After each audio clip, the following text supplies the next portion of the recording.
Beaucoup de traders perdent de l'argent et se sentent bloqués par le manque de temps pour construire une stratégie ou un bot de trading performant. Imaginons que vous n'ayez que 2 heures devant vous. Est-ce possible de créer un bot de trading rentable sans une expertise technique avancée et sans passer des jours à coder? Dans cette vidéo, je vais relever le défi de créer un bot de trading rentable et ce sur l'action Nvidia et dans un temps limité de 2 heures. Pour ce défi, je vais implémenter une stratégie simple basée sur la moyenne mobile exponentielle et lorsque le prix sera au-dessus, je serai à l'achat et lorsque le prix évoluera sous cette dernière, l'idée est de protéger le capital. Je vais créer cette stratégie devant tes yeux et la backtester sur plusieurs années. On verra que les résultats sont assez surprenants malgré la simplicité de la stratégie. Donc n'hésite pas à t'installer confortablement et à prendre quelque chose à grignoter parce que je vais te montrer le process de A à Z. Donc reste bien jusqu'à la fin et n'hésite pas à me dire ce que tu en penses dans les commentaires. La première étape nécessaire pour la réalisation de ce défi, c'est d'aller se procurer les données de marché d'Nvidia. Donc pour ça, j'utilise le site DataBento, qui est un fournisseur de données payant certes, mais de bonne qualité. D'ailleurs, à l'inscription, on a plus de 100 $ de données gratuites. Voilà, moi c'est un site que j'utilise régulièrement. Donc je vais aller ici pour chercher ces données. Donc là, je suis déjà connecté à mon compte. Donc on va aller directement sur la barre de recherche et taper ce qui nous intéresse. Donc le ticker d'Nvidia, c'est NVDA. Donc on va taper directement ça. Ce qui s'affiche ici, donc c'est les différentes données qu'on va pouvoir accéder. Donc on a des ETF, des options, on a le stock d'Nvidia qui est justement ce qu'on recherche et qui cote au Nasdaq. Donc on va prendre le premier. On voit ici qu'on a des données jusqu'à mi-2018 environ, donc c'est plutôt pas mal. Donc on va cliquer sur Select. En termes de données, on va aller chercher, donc on a différents formats. Nous, ce qui va nous intéresser, c'est plutôt le format 1 minute. On va pas avoir besoin de précision 1 seconde ici. Et on va aller chercher l'entièreté de l'historique, comme ceci. Donc il nous affiche un prix de 1,23 $, ce qui est plutôt bon marché. On va cliquer sur Customize Download. Donc ici, on vient paramétrer le formatage des données qu'on va télécharger. Donc moi, ce qu'il me faut, c'est du CSV avec aucune compression. On va prendre un téléchargement direct et dans les options avancées, on n'a pas besoin de séparer le fichier en multiples autres fichiers. Au niveau du packaging, on s'en fiche. Le price format, donc le format de prix, on va prendre du décimal. Et au niveau de l'affichage du temps, on va prendre l'ISO 8601 dans lequel est contenu assez facilement l'information de temps au niveau donc de l'année, du mois, du jour ainsi que de l'heure, des minutes et des secondes. On va faire Include Symbol Field in the Data File et on clique sur Submit. Une fois que les données sont téléchargées, je les ouvre avec Notepad++ de manière à voir qui est-ce qu'elles contiennent et j'évite d'utiliser Excel qui est un peu trop lourd pour ce fichier qui fait plus d'1 million de lignes. Donc ce fichier n'est pas forcément très simple à lire, mais ce qu'on voit, c'est qu'on a une ligne par minute avec quelques trous dans les données au départ. Ici, on voit qu'on a notre première donnée en 2018 à 9h54, puis on passe directement à 10h41. Donc là, typiquement, on a des trous qu'on voudra ne pas utiliser puisque le début de la session américaine, déjà, ça démarre à 13h30. Donc avec la majorité des courtiers, on ne pourra pas trader avant cette heure-là. Et de toute façon, on voit que les données ne sont pas très fiables avant cette heure-là. Donc ça va être des choses qu'il va falloir enlever. En plus de ça, je suis habitué à DataBento et je sais bien que la deuxième, troisième et quatrième colonne ne servent à rien. Donc on va les supprimer de ce jeu de données. Et il va falloir qu'on reformate ces données-là de date de manière à enlever le T qui est au milieu et supprimer tous ces zéros là ainsi que le Z de manière à avoir quelque chose de propre pour MetaTrader 5. Pour réaliser le formatage des données, je vais utiliser un script Python que j'ai déjà et qui va permettre de transformer les données qu'on vient de télécharger sur DataBento en données compatibles pour MetaTrader 5. Donc ce qui se passe, c'est qu'on vient prendre en entrée le fichier qu'on vient de télécharger sur DataBento, donc le fichier CSV, et on vient sortir un autre fichier qui a un nom différent et qui va avoir les modifications qui y seront apportées. Alors rapidement, qu'est-ce qui se passe dans ce script?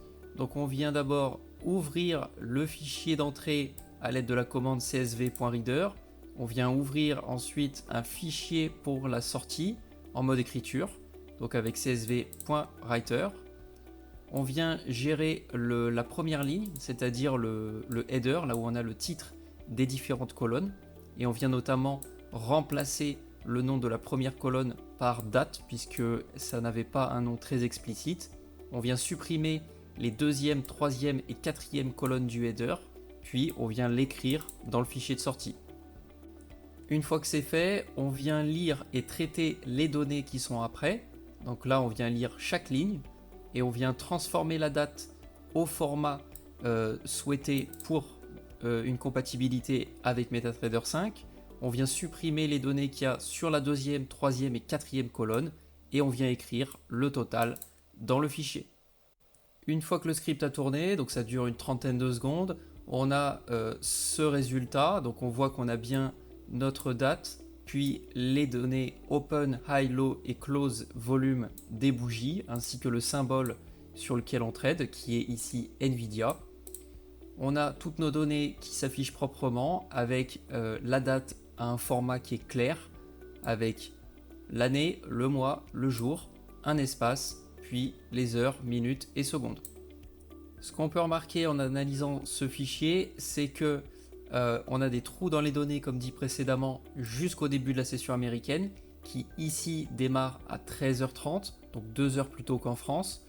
Et donc on va supprimer ces données qui sont avant, qui ne sont de toute façon pas fiables, et les actions ne peuvent pas s'échanger avant 13h30, donc on va supprimer ces données.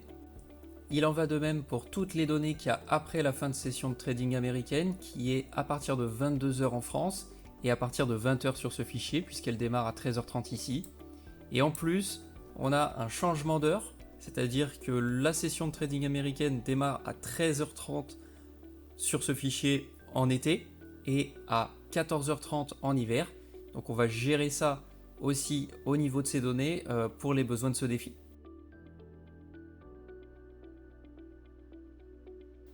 Maintenant que le script est terminé, on va le faire tourner et voir ce que ça donne. Voilà le résultat final. Donc comme attendu, on a supprimé toutes les données qui ne sont pas comprises dans la session américaine, de manière à avoir uniquement les données réelles de cotation pendant les horaires standards de trading.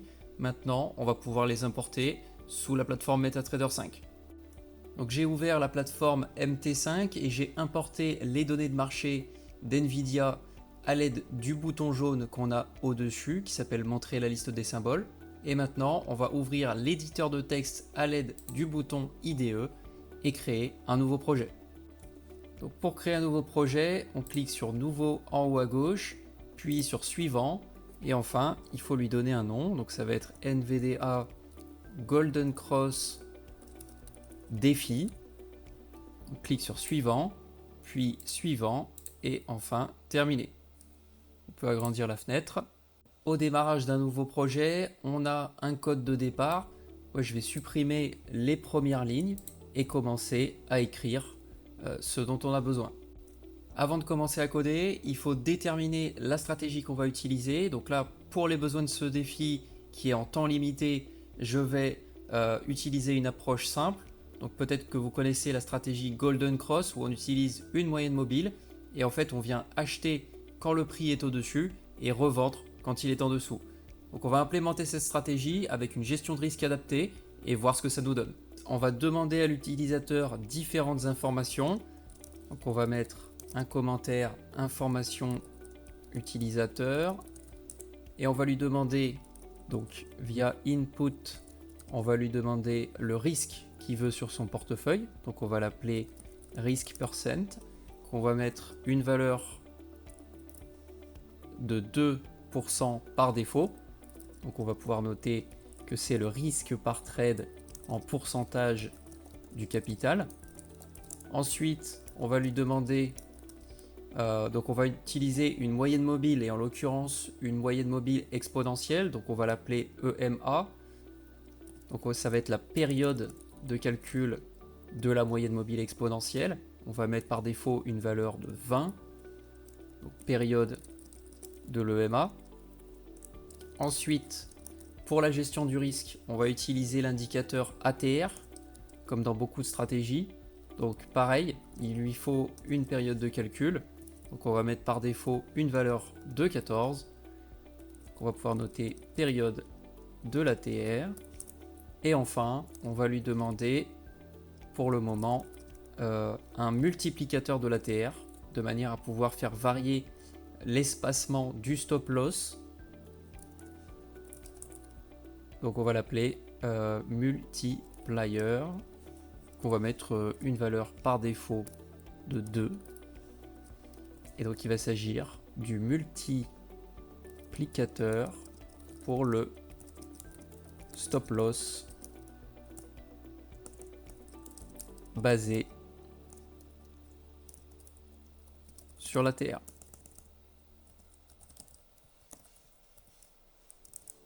Ensuite, on va avoir besoin de déclarer différentes variables globales qui vont nous permettre d'y accéder à différents endroits du code.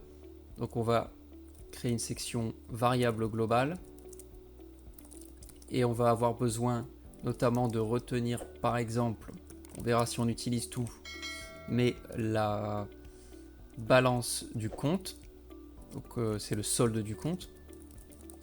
On va ensuite avoir besoin, pourquoi pas, de la taille de position qu'on va appeler lot size.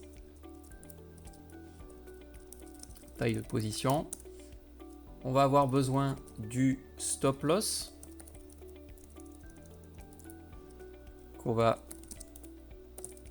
mettre ici.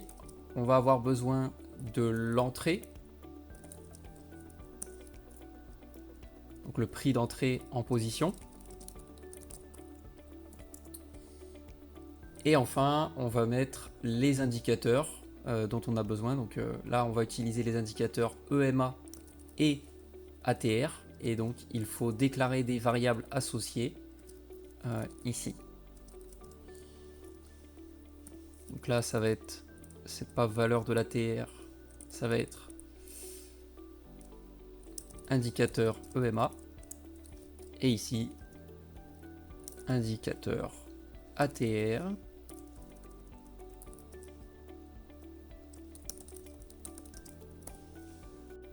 Maintenant qu'on a déclaré les variables globales et informations utilisateurs, on va s'attaquer à la fonction onInit qui est appelée uniquement au démarrage du bot et qui va initialiser différentes choses. Donc là typiquement, les premières choses dont on va avoir besoin, et ça c'est valable de manière générale, c'est la récupération des valeurs des indicateurs. Ouais, c'est plutôt l'initialisation des indicateurs en fait. Donc typiquement de l'indicateur EMA qu'on a déclaré, dont on a déclaré la variable précédemment, mais qu'il faut ici appeler. Donc on va l'appeler IMA et qui prend comme information le symbole, puis la période sur laquelle est calculé l'indicateur. Donc là, on met période current de manière à ce que la moyenne mobile soit calculée sur la période du graphique. On a prévu une variable juste au-dessus qui s'appelle EMA période. D'ailleurs, je me rends compte qu'on a oublié ici un point virgule. Voilà. Donc ça c'est la période de l'EMA. On a ensuite besoin du shift à appliquer sur les données, donc on ne va pas appliquer de shift, ce qui est assez standard. On va utiliser un mode EMA et l'appliquer de manière assez classique sur la clôture des prix. Ensuite, de la même manière, on va initialiser l'indicateur ATR avec la fonction IATR qui permet d'appeler l'indicateur ATR, qui est nativement présent sous MT5, qui va utiliser le symbole. On va utiliser la période actuelle comme tout à l'heure et la période de l'ATR va être calculée sur la période demandée par l'utilisateur qui est la variable ATR période. Puis on va vérifier la bonne initialisation de ces indicateurs et renvoyer une erreur si ce n'est pas bon. Donc vérification de l'initialisation. Et donc là, comment ça se passe? C'est qu'on vient faire un test. Donc si indique EMA égale à la valeur invalid handle, à ce moment-là, ça veut dire que ça s'est pas bien passé. Donc on peut renvoyer un message du type erreur lors de la création de l'EMA. Et on va retourner la valeur init failed pour dire que ça s'est pas bien passé. Et ensuite, on va faire la même chose pour l'indicateur ATR. Donc indique ATR. Ah, je l'ai appelé intic là-haut. C'est plutôt indique ATR. Et là, on va faire la même chose, c'est-à-dire invalid handle. Et si c'est le cas, à ce moment, on va pouvoir copier-coller la même chose et remplacer par erreur de création de l'ATR et renvoyer init failed. Enfin, on peut ajouter un message comme quoi l'initialisation s'est bien passée. Et on va pouvoir compiler le code en appuyant sur compiler pour voir si tout se passe bien. Donc là, on voit qu'on n'a aucune erreur, sinon on aurait des choses en rouge qui s'affichent. Et ce qu'on va pouvoir faire, c'est aller sur la plateforme en elle-même pour aller lancer pour la première fois notre bot de trading. Donc dans l'onglet réglages, on vient sélectionner notre expert advisor, donc Nvidia Golden Cross DeFi. On vient chercher le symbole qu'on a importé, donc là moi c'est Nvidia Clean SH. On va commencer par une time frame 1 heure pour voir comment ça se passe. On va utiliser tout l'historique, un délai de 100 millisecondes, ça c'est pas très important, et on va mettre un dépôt initial de 5000 $. On appuie sur démarrage. Donc là, si on va dans backtest, on voit que rien ne s'est passé, il n'y a pas eu de trade et on n'a rien sur le graphique. Dans placement, on voit les différentes variables qu'on a déclarées. Donc le risque par trade, la période de l'ATR et de l'EMA, ainsi que le multiplicateur pour le stop loss. Si on va dans le journal, on voit ici les messages à l'initialisation du bot. Donc là d'ailleurs je vois que j'ai pas mis initialisation OK dans le code, donc on va le mettre, faire démarrage, et là voilà, on voit bien que l'initialisation est OK, donc tout se passe bien, on a bien initialisé nos indicateurs, on va pouvoir passer à la suite. Donc la fonction onTick, c'est elle qui va se déclencher à chaque fois qu'on va recevoir une information de marché, et c'est là qu'on va pouvoir mettre nos règles d'achat et de vente. Donc pour démarrer, on va devoir récupérer l'information des indicateurs. Donc on va devoir récupérer, puisque juste avant on avait initialisé, mais maintenant il va falloir qu'on récupère les valeurs de l'EMA et de l'ATR. Donc pour ça, on va aller faire double. On va créer un tableau de taille 2 pour stocker les valeurs de l'EMA, donc de la bougie actuelle et de la bougie précédente. Et pour aller chercher les données, il faut aller faire un copy buffer de indique EMA, qui est notre indicateur et qui a besoin d'un buffer. Donc on va utiliser le buffer number 0, une position start à 0.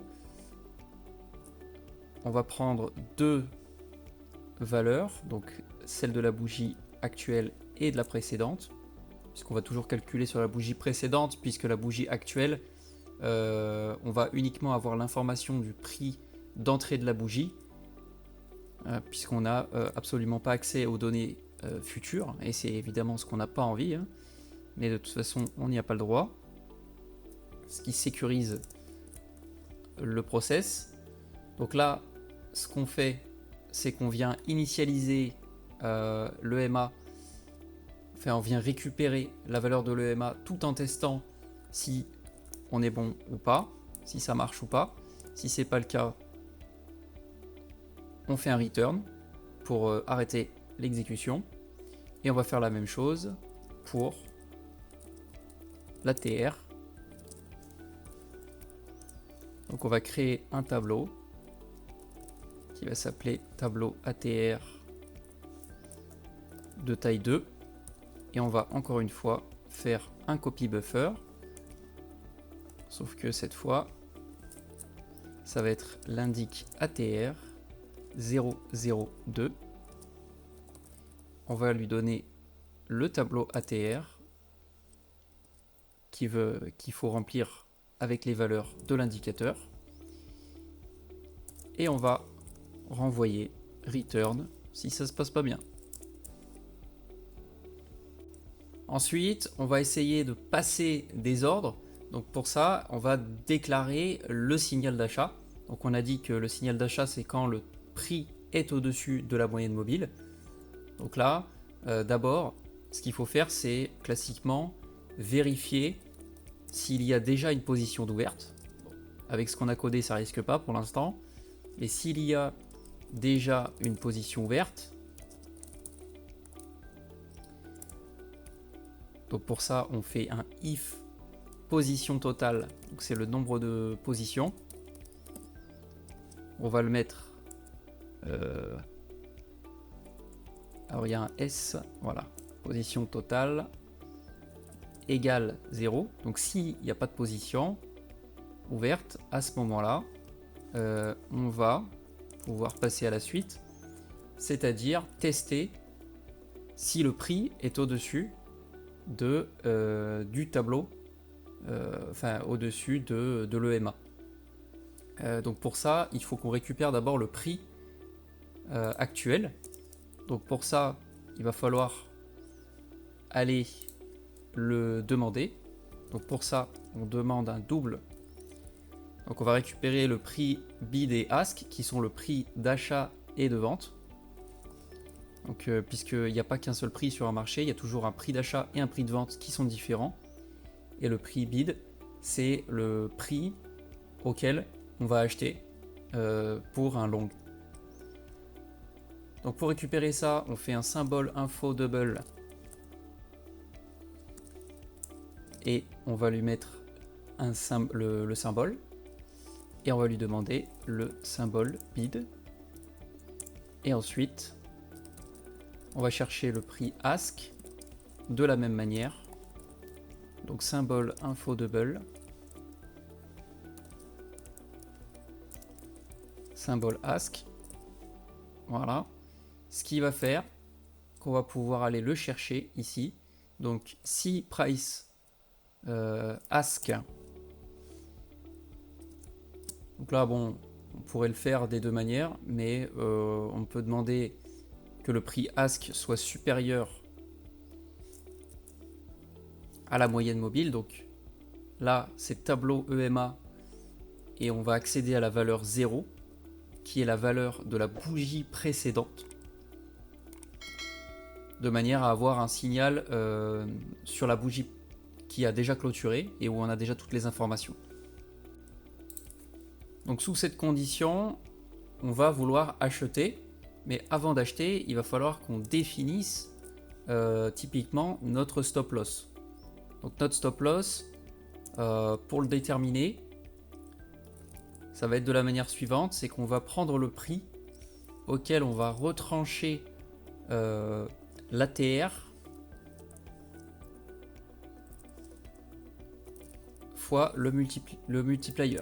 C'est-à-dire que on va aller multiplier la valeur de l'ATR par la valeur donnée plus haut par l'utilisateur pour dire s'il veut placer le stop loss un ATR ou 2 ATR ou 3 ATR en dessous du prix. Donc ça va être la latitude de l'utilisateur sur la gestion du risque.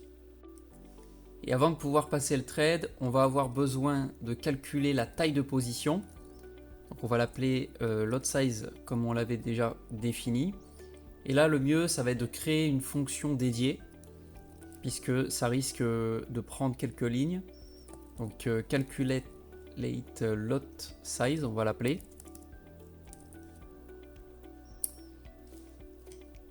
Donc, on va créer une nouvelle fonction qui va s'appeler calculate lot size. Donc là, on va avoir besoin de différentes informations. Donc, on va sûrement avoir besoin du risque en pourcentage. On va avoir besoin du stop loss et on va avoir besoin du prix d'entrée.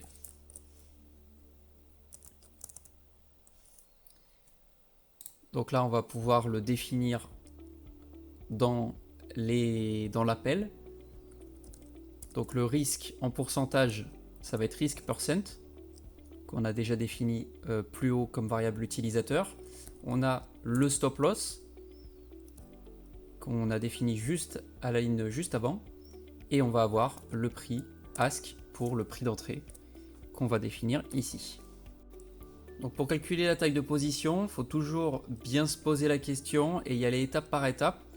Donc là, on va commencer par quelque chose de simple. Donc c'est-à-dire qu'on va calculer la taille de position sur un portefeuille qui va être constant. Donc là, on va remettre pour le démarrage, on va remettre un portefeuille constant à 5000 $.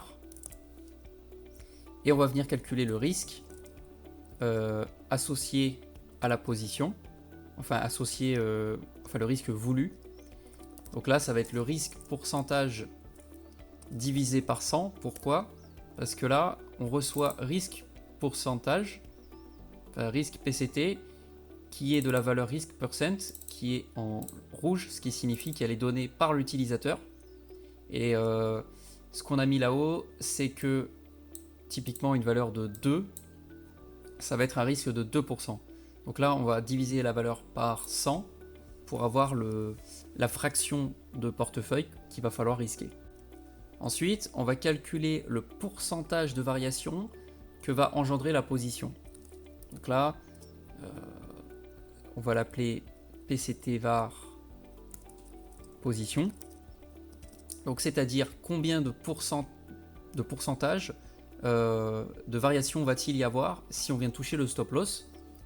Donc ça va être assez simple, c'est entry price, donc le prix d'entrée, moins le stop loss, qu'on va diviser par le prix d'entrée. Et ensuite, on va pouvoir avoir la valeur de la position. Donc là, ça va être position value. Alors là, c'est un tout petit peu plus technique. C'est en fait, c'est juste c'est pas forcément simple à se représenter, mais c'est une règle de 3. Donc c'est le risque fois portfolio for risk calculation,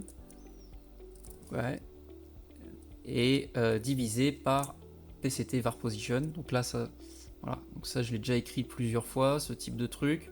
Donc là, on a notre risque, donc qui est le risque qu'on veut prendre, fois le portefeuille, donc c'est-à-dire les 5000 $. Donc ça va être la valeur ici qu'on veut risquer. Et on vient diviser ça par le pourcentage de variation de la position pour obtenir la valeur de la position qu'il faut prendre. Enfin, on va pouvoir accéder à la valeur qu'on cherche depuis le début, c'est-à-dire le nombre de lots qu'il faut qu'on prenne. Donc là, finalement, ce qui va se passer, ça va être la valeur de la position qu'on va diviser par le prix d'entrée. Et ça, il faut bien penser à faire un arrondi, puisque en fait, on peut prendre qu'un nombre entier d'actions, et ça va pas être entier. Donc là, on a une division. Donc on applique la fonction round pour arrondir. Enfin, on va pouvoir retourner la valeur. Donc là, on va faire un return du nombre de lots, de manière à pouvoir renvoyer ici la valeur dans lot size, qui va enfin nous permettre d'ouvrir notre position acheteuse. Donc ouvrir une position acheteuse. Et pour ça, on utilise l'outil trade qu'on a déclaré précédemment et on va lui faire un trade.buy. Donc là, il nous demande le volume qui va être donc lot size. Ensuite, on a le symbole. Donc là, on va mettre underscore symbole. Ensuite, on a le prix. Donc là, ça va être le prix actuel. Le stop loss. Donc pour mettre le stop loss, il faut lui dire stop loss. Et ensuite, le TP. Donc là, on va pas forcément mettre de TP. On va pas mettre. Donc à l'instant T, on a défini comment est-ce qu'on entrait en position, pas forcément comment est-ce qu'on sortait, bien qu'on ait un stop loss. Donc on va pouvoir lancer un backtest et voir ce qui se passe. Il devrait y avoir quelques positions qui se passent tout de même. Donc là, on voit que lorsqu'on lance le backtest, on a bien les indicateurs ATR et de moyenne mobile qui s'affichent sur le graphique. On a des logs qui ont commencé à s'afficher avec les ordres d'achat et de vente. Et si on va voir dans graphique, on va voir la courbe d'évolution du portefeuille. Donc là, on voit qu'il s'est passé très peu de choses. On a donc en bleu l'évolution du portefeuille qui est quasiment pas bougé. Et en vert, on a en fait la plus-value latente. Donc là, on a dû avoir des choses qui se sont passées. Et côté backtest, on a perdu 500 $. Il y a eu 11 positions. Donc là, effectivement, il y a quelques stop loss qui ont dû se déclencher, mais très peu de trades qui sont passés. En fait, on clôture jamais en profit, vu qu'on n'a pas implémenté ni de TP, ni de clôture de position. Donc c'est ce qu'il va falloir qu'on fasse maintenant. Pour ce faire, on va déterminer le signal de vente. Donc ça va se faire via un else, c'est-à-dire que soit on vient ouvrir une position, et si on n'a pas les conditions pour ouvrir la position, on va voir s'il faut qu'on ferme la position actuelle. Donc on va le faire de la manière suivante, on va déterminer si le prix est inférieur à la moyenne mobile. Donc pour ça, on va faire un if, donc si le prix, donc bid cette fois, est inférieur à tableau EMA. Hop. Et on va accéder à la valeur 0 toujours pour avoir la bougie précédente. À ce moment-là, on va clôturer toutes les positions en fait. Et là, on va faire donc close all positions. Sauf que cette fonction en effet n'existe pas nativement et donc il va falloir qu'on la programme. Et donc on va venir la déclarer ici. Donc pour clôturer toutes les positions, donc ça va être une fonction qui va rien renvoyer. Donc ça va être une fonction void qui, on l'a dit, va s'appeler close all positions et qui va ne prendre aucun paramètre. Et là, ce qu'il va falloir faire, c'est parcourir les différentes positions en fait. Parcourir les différentes positions. Donc il faut commencer par l'indice -1 et aller. Donc là, pour une boucle for, il faut indiquer les informations de démarrage et de fin de la boucle, ainsi que l'incrémentation. Donc i-, c'est pour faire pour décrémenter i de 1 à chaque fois qu'on passe dans la boucle.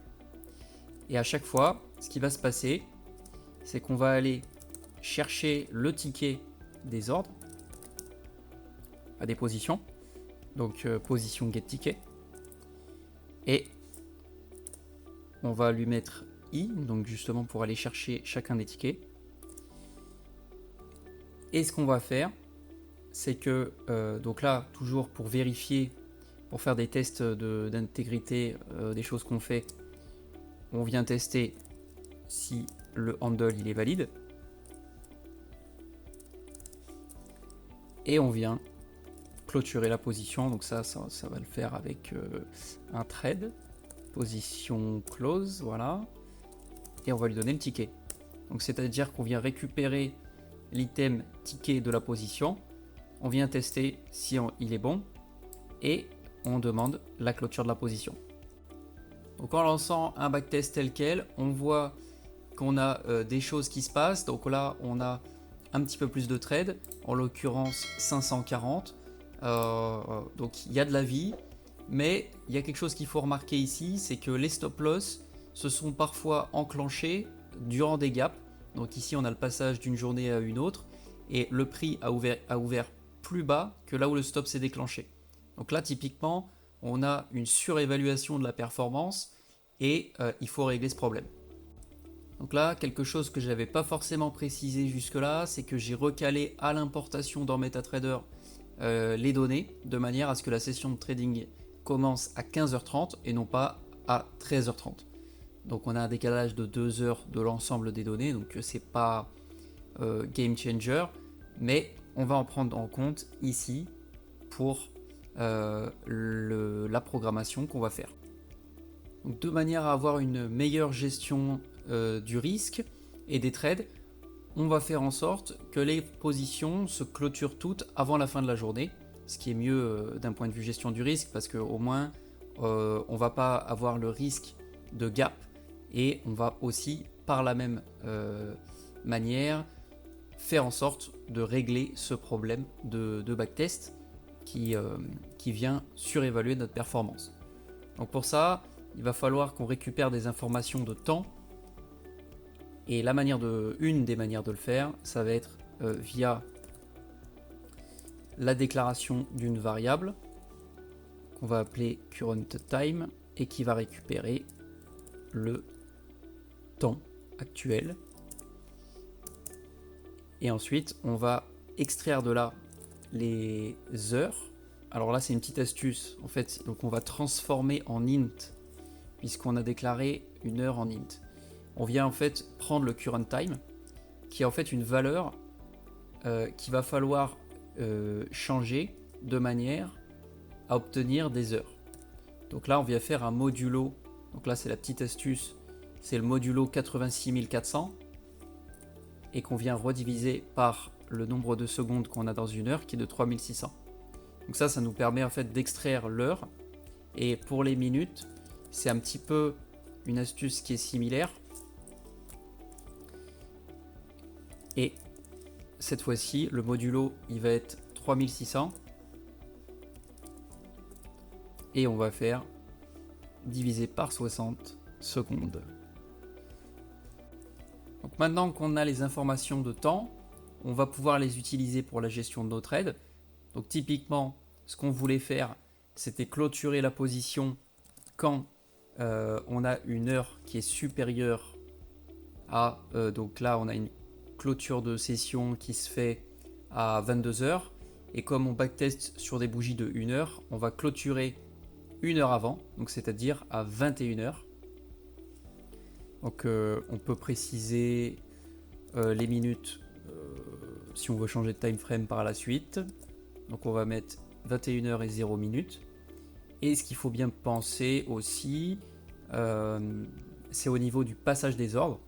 Donc on va vouloir passer un ordre quand il n'y a pas de position, mais aussi quand on a une heure qui est, on va dire, inférieure à 20, de manière à ne pas prendre un trade à 21 heures pour le refermer juste après. En lançant un backtest avec ces réglages, on voit qu'on a des choses qui sont différentes. On a une courbe de profit qui est un petit peu plus bruitée. On a un peu plus de 1000 trades, 1128 trades, avec une performance à peu près de x2 sur l'historique. Et on peut voir au-dessus les différents trades qui sont passés. Donc on a eu quelques gains, quelques pertes. Donc là on a quand même plusieurs jours. Hein. Ça s'étale du 4 juin au 18 juin à l'écran. Et là on a quelques positions. Donc voilà, on n'est pas sur une stratégie qui est très évoluée. Mais pour les besoins de ce défi et de l'exemple, on a quelque chose qui se comporte beaucoup mieux. De manière à voir si on peut améliorer la performance de cette stratégie, on peut réaliser une optimisation rapide. Donc on va aller dans Général et Optimisation complète, puis dans l'onglet Placement, je vais cocher la période de l'EMA, qui va être le seul paramètre qu'on va optimiser ici. On va le faire démarrer de 10 jusqu'à 100 et on va dire par pas de 10. Donc on clique sur démarrage. Donc ce qu'on peut voir ici, c'est qu'on a une performance qui est maximisée pour une valeur de l'EMA à 60. Donc on va cliquer aussi sur ratio de Sharpe pour voir s'il nous dit la même chose. Effectivement, donc on a un ratio de Sharpe qui est maximisé sur ces différents essais pour une valeur de 60. On va faire clic droit, exécuter un test unique de manière à voir ce qui se passe. Et on va voir la performance qui s'affiche sur le graphique. Enfin, on peut faire un backtest avec les frais. Donc on va aller dans Réglages et émuler le slippage et les recotations. Donc là, en utilisant les paramètres personnalisés, on peut définir un instantané par volume. Donc là, je vais mettre une commission 10 fois supérieure au standard. Habituellement, voilà, on peut arriver à trader du Nvidia pour 0,5 centimes par action. Je vais le multiplier par 10 de manière à avoir quelque chose de, on va dire, qui prend en compte le spread. Donc on va mettre 5 centimes par action et on va lancer. Et ce qu'on peut voir, c'est que donc la performance, la courbe de performance ressemble à ce qu'on avait précédemment. Et au niveau des chiffres, on a un profit total qui a diminué, qui s'établit à 4850 pour un drawdown max de 1760 avec toujours donc plus de 1000 trades et environ 47% de positions gagnantes. Donc je pense qu'on peut dire que le challenge est réussi. On a certes une performance qui ici au début du backtest fait un énorme range puis un gros drawdown avant de commencer à donner des performances acceptables.